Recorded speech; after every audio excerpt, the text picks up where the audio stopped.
오늘의 말씀은 사무엘상 13장 1절에서 12절까지의 말씀입니다. 사울이 왕이 될 때의 40세라 그가 이스라엘을 다스린 지 2년에 이스라엘 사람 3,000명을 택하여 그 중에서 2,000명은 자기와 함께 믹마스와 베델산에 있게 하고 1,000명은 요나단과 함께 베냐민 기브아에 있게 하고 남은 백성은 각기 장막으로 보내니라. 요나단이 게바에 있는 블레셋 사람의 수비대를 치매 블레셋 사람이 이를 들은지라. 사울이 온 땅에 나팔을 불어 이르되 히브리 사람들은 들으라 하니 온 이스라엘이 사울이 블레셋 사람들의 수비대를 친 것과 이스라엘이 블레셋 사람들의 미움을 받게 되었다 함을 듣고 그 백성이 길갈로 모여 사울을 따르니라.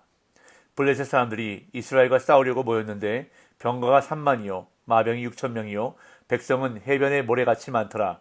그들이 올라와 벳아웬 동쪽 믹마스에 진침해 이스라엘 사람들이 위급함을 보고 절박하여 굴과 수풀과 바위 틈과 은밀한 곳과 웅덩이에 숨으며 어떤 히브리 사람들은 요단을 건너 갓과 길라 땅으로 가되 사울은 아직 길갈에 있고 그를 따른 모든 백성은 떨더라. 사울은 사무엘이 정한 기한대로 이리 동안을 기다렸으나 사무엘이 길갈로 오지 아니하매 백성이 사울에게서 흩어지는지라. 사울이 이르되 번제와 화목 제물을 이리로 가져오라 하여 번제를 드렸더니 번제 드리기를 마치자 사무엘이 온지라. 사울이 나가 맞으며 무난하매 사무엘이 이르되 왕이 행하신 것이 무엇이냐 하니 사울이 이르되 백성은 내게서 흩어지고 당신은 정한 날 안에 오지 아니하고 블레셋 사람은 믹마스에 모였음을 내가 보았으므로 이에 내가 이르기를 블레셋 사람들이 나를 치러 길갈로 내려오겠거늘 내가 여호와께 은혜를 간구하지 못하였다 하고 부득이하여 번제를 드렸나이다 하니라. 아멘. 사무엘상 13장부터 15장까지는 이스라엘의 첫 번째 왕이 된 사울의 이야기가 본격적으로 다루어지고 있습니다. 하지만 안타깝게도 이 이야기는 사울이 몰락해가는 과정을 우리에게 보여주고 있습니다. 사울은 왕위에 오른 지 얼마 되지 않아서부터 결정적인 실수를 저지르게 됩니다. 오늘 본문은 사울이 왕이 되어 이스라엘을 다스린 지 2년이 되었을 때 일어난 사건을 기록하고 있습니다. 사울은 블레셋의 위협에 대응해서 3,000명을 선발해 군대를 조직했습니다.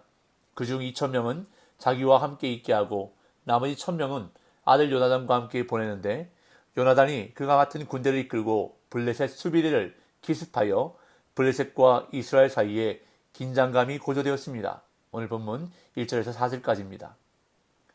사울이 왕이 될 때의 40세라 그가 이스라엘을 다스린 지 2년에 이스라엘 사람 3,000명을 택하여 그 중에서 2,000명은 자기와 함께 믹마스와 베델산에 있게 하고 1,000명은 요나단과 함께 베냐민 기브아에 있게 하고 남은 백성은 각기 장막으로 보내니라. 요나단이 게바에 있는 블레셋 사람의 수비대를 치매 블레셋 사람이 이를 들은지라. 사울이 온 땅에 나팔을 불어 이르되 히브리 사람들은 들으라 하니 온 이스라엘이 사울이 블레셋 사람들의 수비대를 친 것과 이스라엘이 블레셋 사람들의 미움을 받게 되었다 함을 듣고 그 백성이 길갈로 모여 사울을 따르니라. 사울이 왕이 되어 이스라엘을 다스린 지 2년이 되었을 때 블레셋 군대를 대항해 이스라엘 군대를 조직했습니다. 사울 왕은 3,000명의 군대를 수립해서 그중 2,000명은 자신과 함께 믹마스와 베델 산지에 배치했습니다. 믹마스는 예루살렘과 베델 사이에 있는 성읍으로 해안 평야 지대에 블레셋 군대가 구릉지인 쉐펠라 지역 골짜기를 거쳐 산지로 오는 길목을 막을 수 있는 곳이었습니다. 그리고 사울은 나머지 군사 1,000명과 그의 아들 요나단에게 왕궁이 있는 기브아에 주둔하게 해서 후방을 맡겼습니다. 그런데 후방에 있던 요나단이 독단적으로 게바에 있던 블레셋 군대의 수비대를 공격했습니다. 이 공격은 왕이었던 아버지 사울의 명령 없이 독단적으로 자행된 것이었습니다. 요나단의 이 공격은 두 가지 측면에서 굉장히 위험한 것이었습니다. 하나는 정치적으로 아버지의 왕권에 도전하는 것으로 비칠 수 있었고 또 하나는 블레셋의 이 사실이 전해지면 두 나라 간의 전면적인 전쟁으로 번질 우려가 있었습니다. 이 소식이 블레셋에 전해졌고 사울은 곧바로 전쟁 시작을 알리는 나팔을 불어서 이스라엘 온 땅에 알렸습니다. 이에 이스라엘 백성들은 사울이 블레셋 사람들의 수비대를 친 것과 이스라엘이 블레셋 사람들의 미움을 받게 되었다 함을 듣게 됩니다. 블레셋의 수비대를 친 것은 사울이 아니라 요나단이었지만 사울이 조직한 군대였기에 요나단의 공격은 곧 사울의 공격이었습니다. 또한 사울은 의도적으로 요나단이 독단적으로 공격을 감행했음을 드러내지 않았을 것으로 여겨집니다. 그런데 이스라엘과 블레셋의 전면적인 전쟁에 대한 우려가 이스라엘이 블레셋 사람들의 미움을 받게 되었다라고 표현되고 있습니다. 사사시대에 그랬던 것처럼 이스라엘 사람들은 늘 주변 민족의 심기에 민감했던 것입니다. 여전히 눈에 보이지 않는 하나님보다 눈에 보이는 대적을 더 두려워하는 모습이 나타나고 있습니다. 블레셋이 가만히 있지 않을 것이라고 판단한 이스라엘 백성들은 사울 왕이 주둔하고 있는 길갈에 모여 사울의 지휘를 받았습니다.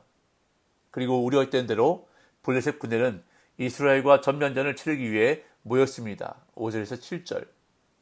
블레셋 사람들이 이스라엘과 싸우려고 모였는데 병거가 3만이요 마병이 6,000명이요 백성은 해변의 모래같이 많더라.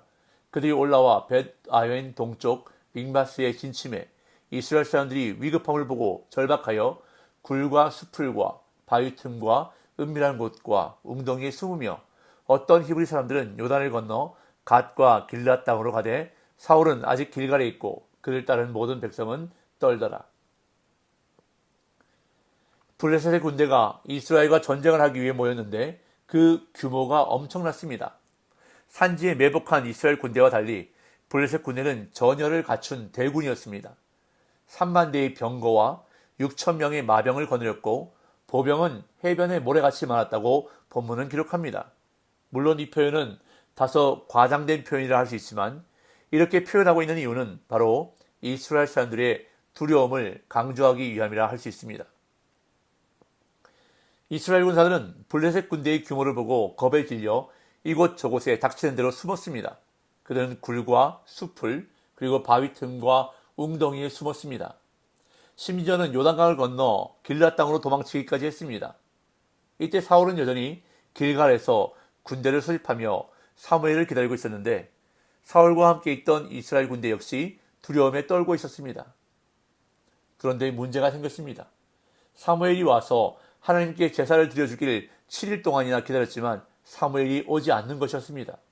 그러자 이스라엘 군대가 흩어지기 시작했습니다. 8절 9절. 사울은 사무엘이 정한 기한대로 1회 동안을 기다렸으나 사무엘이 길갈로 오지 아니하며 백성이 사울에게서 흩어지는지라. 사울이 이르되 번제와 화목제물을 이리로 가져오라 하여 번제를 드렸더니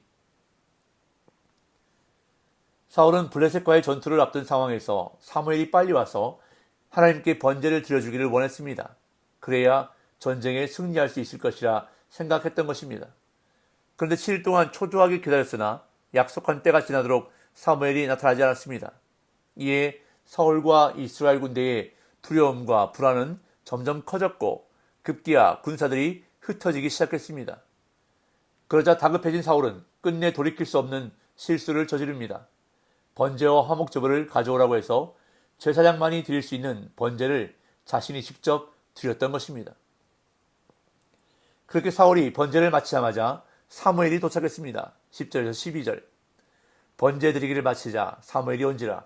사울이 나가 맞으며 무난함에 사무엘이 이르되 왕이 행하신 것이 무엇이냐 하니 사울이 이르되 백성은 내게서 흩어지고 당신은 정한 나라 안에 오지 아니하고 블레셋 사람은 믹마스에 모였음을 내가 보았으므로 이에 내가 이르기를 블레셋 사람들이 나를 치러 길갈로 내려오겠거늘 내가 여호와께 은혜를 간구하지 못하였다 하고 부득이하여 번제를 드렸나이다 하니라.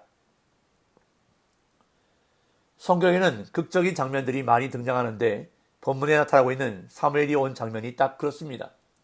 공교롭게도 사울이 번제를 마친 바로 그때에 사무엘이 도착했던 것입니다. 사울은 아무 일이 없었다는 듯이 사무엘을 맞이했는데 사무엘은 왕이 행하신 것이 무엇이냐라고 물었습니다. 이 물음은 정말 몰라서 묻는 것이 아니라 사울을 질책하기 위한 추궁이었습니다. 그러자 사울은 자신이 왜 그렇게 했는지를 해명하기 시작합니다. 백성들은 겁을 먹고 흩어지기 시작하고 사무엘은 시간이 되어도 오지 않고 블레셋 군대의 공격은 임박해오는 상황이었기에 부득이하여 번제를 드릴 수밖에 없었다고 사울은 설명했습니다. 사울은 지금 상황윤리를 적용하면서 자신을 합리화하고 있습니다. 상황윤리란 절대적으로 옳고 그른 것이 아니라 각 상황에 따라 옳고 그름을 판단할 수 있다는 논리입니다. 일반적으로는 제사장이 와서 제사를 드리는 것이 맞지만 이렇게 급박한 상황에서는 신속하고 합리적으로 판단해서 제사를 드려야 했다는 것이 바로 사울의 상황 논리였습니다. 하지만 사울이 간과한 것이 있습니다. 그것은 바로 하나님의 명령, 하나님의 말씀은 그렇게 상황에 따라 변하는 것이 아니라는 것입니다. 하나님의 말씀은 상황에 따라 지키는 것이 아니라 상황과 관계없이 지켜야 하는 것이라는 사실을 사울은 간과해 버린 것이었습니다. 인간적인 눈으로 이 상황을 보면 사울은 나름대로 최선을 다했다고 할 수도 있습니다. 그런 급박한 상황에 처한다면 누구라도 그렇게 하지 않았을까 하는 생각이 들기도 합니다. 하지만 그런 위기의 순간이야말로 믿음의 진가가 드러나는 때입니다. 사울은 그 상황에서 순종보다는 융통성을 택했습니다. 그러나 그 순간 사울이 선택했어야 하는 것은 바로 믿음의 순종이었던 것입니다. 이처럼 믿음의 결단과 순종은 위기의 순간에 나타나야 하는 것입니다. 다니엘의 세 친구 사드락과 메삭과 아벳느고가 극렬하게 타오르는 풀무불 앞에서 믿음의 순종을 선택할 때에 하나님께서 그들을 구원해 주셨던 것입니다. 이러한 믿음의 순종이 오늘 저와 여러분들의 삶에 있기를 간절히 소망합니다. 위기의 순간에, 급박한 상황에 그 무엇보다 하나님의 말씀을 붙잡기를 간절히 소망합니다. 그럴 때에 그 말씀이 나를 붙잡아 주셔서 흔들리지 않고 넘어지지 않고 승리하게 해 주실 줄로 믿습니다. 그러한 은혜가 있는 복된 날 되시기를 예수님의 이름으로 축복합니다.